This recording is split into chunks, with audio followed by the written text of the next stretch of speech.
안녕하세요. 이제 초등학교에 들어간 아들을 키우고 있는 40대 여성입니다.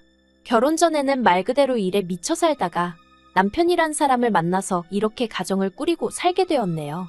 허심탄회하게 말해서 남편하고 사는 동안 매일같이 웃으며 좋은 일만 있었던 건 아니에요.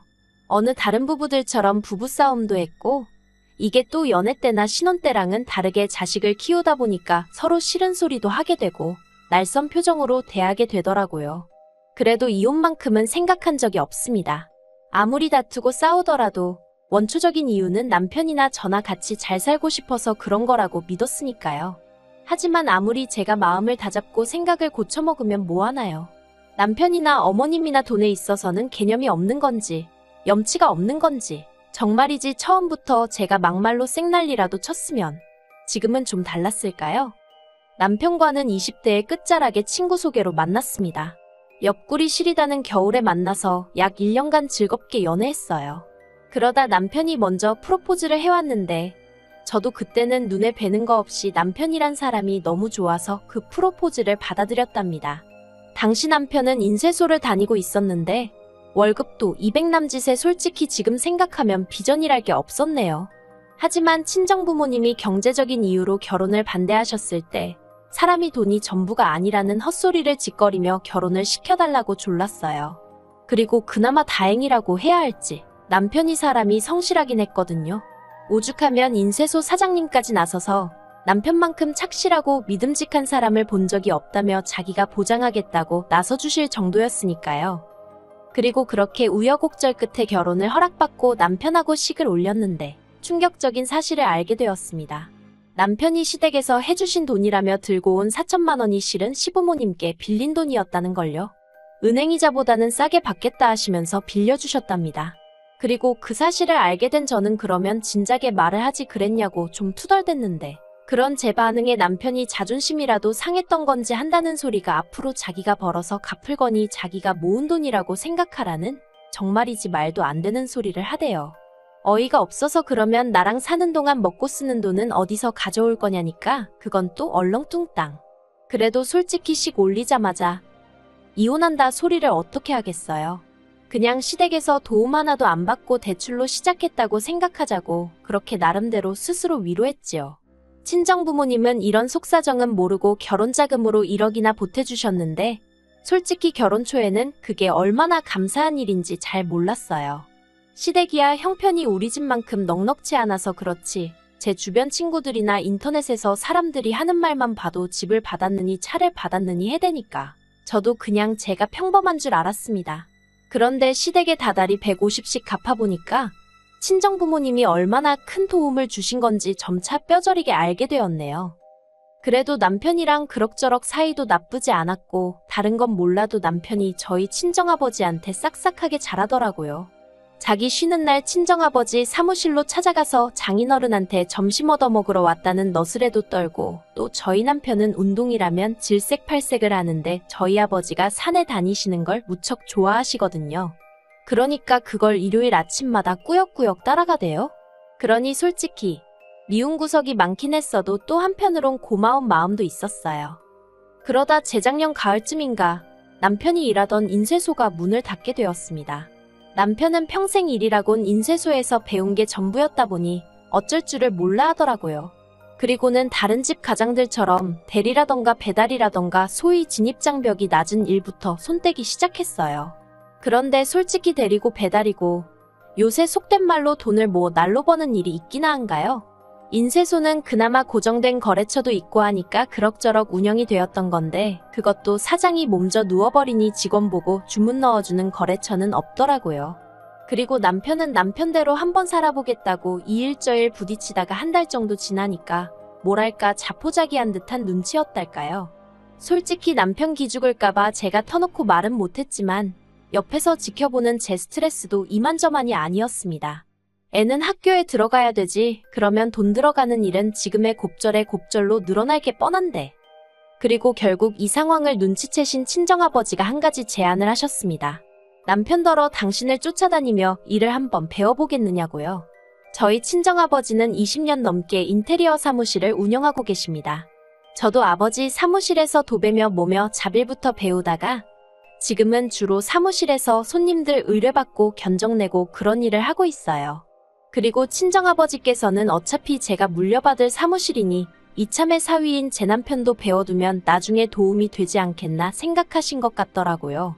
그리고 다행이라고 해야 할지 남편도 흔쾌히 좋다 하며 바로 이튿날부터 저희 친정아버지 회사로 출근하기 시작했습니다. 길다면 길고 짧다면 짧은 몇 주 동안 처져 있던 남편의 모습을 보다가 모처럼 의욕이 넘치는 모습을 보고 있으니 저도 덩달아 기분이 좋더라고요. 그리고 남편은 자기 특유의 성실성과 착실함으로 친정아버지가 알려주는 크고 작은 기술부터 노하우라고 해야 할지 모든 걸 하나씩 차근차근히 배워갔습니다. 다만 문제는 저도 같이 사는 동안 어느 정도 느끼고는 있었지만 집이 아닌 사무실에서 남편을 지켜본 결과 남편은 스스로에 대한 자신감이 엄청난 사람이더라고요. 그래서 막말로 자기가 맡은 일이나 똑바로 하면 되지, 잘났다고 다른 기술자분들이 해놓은 일을 굳이 들여다보고는 아는 척을 해대기 일쑤였습니다.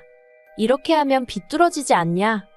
이렇게 하면 단선될 것 같다. 처음에는 같이 일하는 기술자분들 모두 그런 남편의 모습을 귀엽게 봐주셨어요. 좀 배웠다고 까부는 것 좀 보라면서요.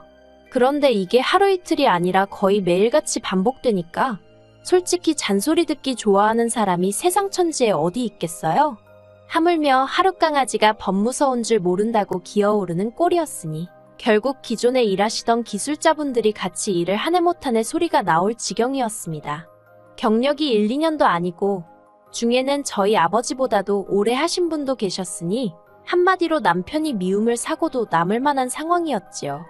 제가 중재를 하는 것도 정도가 있었고요. 그래서 결국 친정아버지가 남편을 불러 호되게 한 말씀 하신 눈치였습니다. 친정아버지가 저더러 서운해하지 말라며 귀뜸해 주시기를 사업이라는 게 나 하나만 잘나서 되는 게 아니고 같이 일하는 사람들 기분도 헤아려주고 또 그 사람들이 하는 일을 존중해주고 그래야지. 그래야 모든 게 제대로 굴러가는 법이다. 솔직히 어떻게 보면 기본 중에 기본인 이야기인데 남편도 사회생활을 1, 2년 한 게 아니었는데 그런 소리를 들었으니 기분이 좋진 않았을 거예요.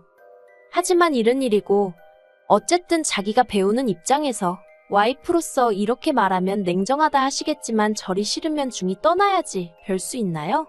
친정아버지와의 독대 이후로 남편은 눈에 띄게 말수가 줄었고 행동도 조심하는 눈치였습니다. 그런데 정말이지 앞에선 그래놓고 뒤로 제 뒤통수를 칠 줄은 몰랐네요. 남편이 일을 시작한 지 1년쯤 되었던 시기였어요. 시부모님이 살던 집을 팔아서 더 큰 평수의 전세로 들어가신다는 거예요. 솔직히 두 분이 사시는데 굳이 자가를 정리하고 전세로 그것도 큰 평수로 뭐하러 이사를 하시나 하는 생각은 들었지만 제가 보태드릴 것도 아니니 별말은 안 하고 그러시냐 했습니다. 그런데 그 큰 평수가 자그만치 50평이란 이야기를 들었을 땐 정말 깜짝 놀랐어요. 서울도 아니고 40년 된 아파트라서 전세가가 낮다고는 했지만 그래도 좀 말이 안 된다는 느낌이었지요. 게다가 시부모님은 아파트가 너무 오래되었다면서 리모델링 이야기를 꺼내셨습니다. 마침 당신 아들이 그쪽에서 일을 하니 너무 잘 되었다면서요. 정확히 말하자면 어머님 아버님의 사돈인 저희 아버지가 그쪽에서 일을 하시는 거고 어머님 아들은 그저 배우며 월급까지 받아가는 중이라고 정정해드리고 싶은 마음이 굴뚝 같았지만 그 또한 굳이 말은 하지 않았네요. 아무튼 그래서 얼결에 시부모님이 이사하실 집 견적을 내드리게 되었는데 평수가 평수다 보니 아무리 싸게 먹여도 4천은 거뜬히 넘더라고요. 그래서 제가 4천이라고 하니까 어머님이 너무 비싸다며 난색을 표하셨습니다. 아무리 그래도 그렇지 시부모를 상대로 장사를 하려드냐고요. 막말로 제가 어머님 떨어 저희 아버지 사무실에다 의뢰를 하시라 한 것도 아닌데 굳이 저희한테 의뢰를 하셔놓곤 남겨먹네 어쩌네 말씀을 하시니 어이가 없대요. 그래서 제가 어머님 떨어 그러면 다른 곳들도 가보시고 견적도 내보시라 했어요. 직접 비교해보시고 그래도 굳이 저희한테 하셔야겠으면 그때 얘기해달라고요.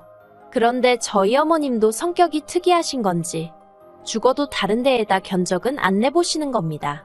오죽하면 제가 신우한테도 전화를 해서는 어머님 댁 리모델링 좀 다른 곳에다 물어보라고 나는 나대로 부담스러워 죽겠다는 소리까지 했다니까요. 그런데도 신우도 똑같더군요.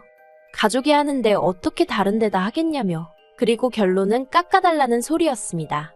그것도 반값에 해달라나요? 막말로 반값으로 후려쳐버리면 인건비도 안 나온다 안 된다 저도 딱 잘랐습니다. 그랬더니 남편까지 나서서 한다는 말이 그럼 자기가 월급을 안 받겠대요. 어이가 없어서 당신이 이달 월급을 안 받으면 우리 생활비는 뭐로 하냐 하니까. 그러면 자기더러 어쩌라는 거냐면서 오히려 급기야 저한테 화를 내는 게 아니겠어요? 그리고 집이고 사무실이고 가릴 것 없이 이 일로 계속 부딪히다 보니 결국 친정아버지도 그렇고 기술자분들도 상황을 어느 정도 눈치를 채셨지요. 그래서 결국 친정아버지께서 시어머니가 이사하실 집을 방문하시고는 어차피 전세인데 못하러 그 비싼 돈을 들여서 이 오래된 집을 고치려고 하시냐며 일단 도배랑 장판만 해보시라고 설득을 하셨어요. 도배랑 장판만 하고 정 모하면 샤시 정도만 교체하시라고 그것만으로도 보기에는 훨씬 깔끔해 보일 거라면서요.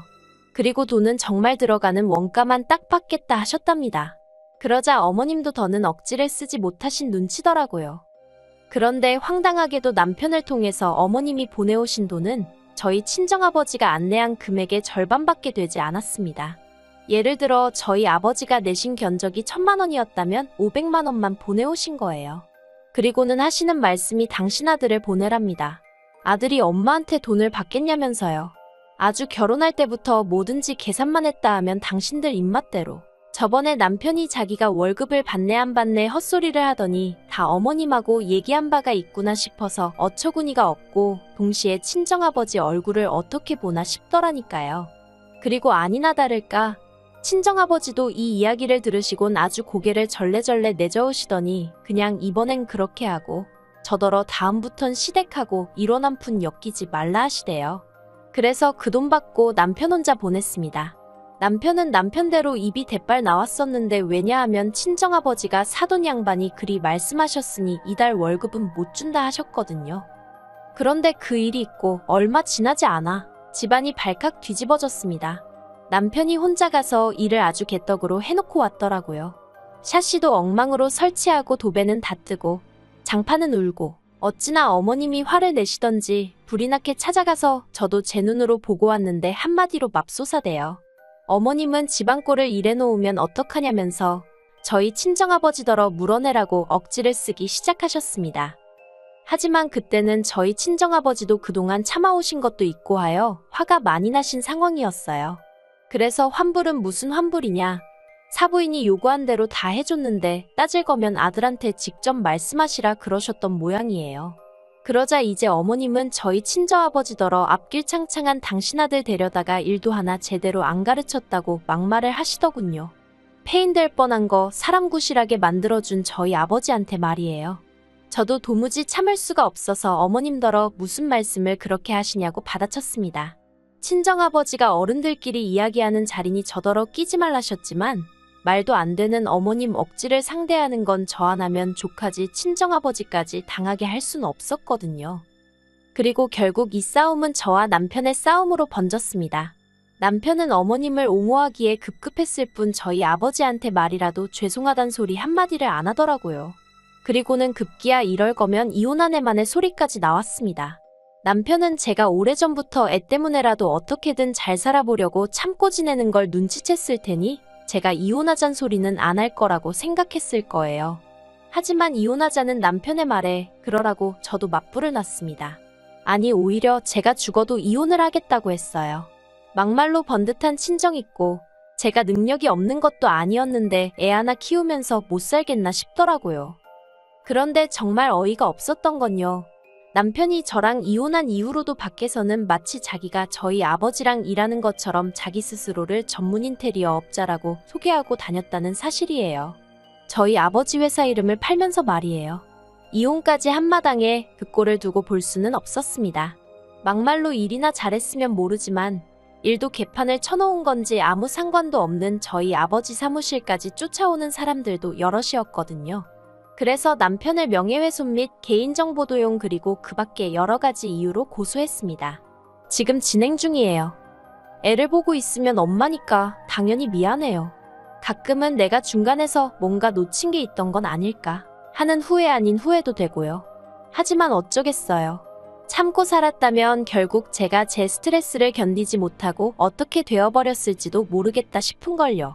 그리고 다행이라고 해야 할지, 남편이 빠져나간 이후로 다시 아버지 사무실에는 생기가 돈다고 해야 할지, 같이 일하던 분들 모두 손발이 잘 맞으니 업무도 잘 돌아가고 덕분에 손님도 늘어나더라니까요.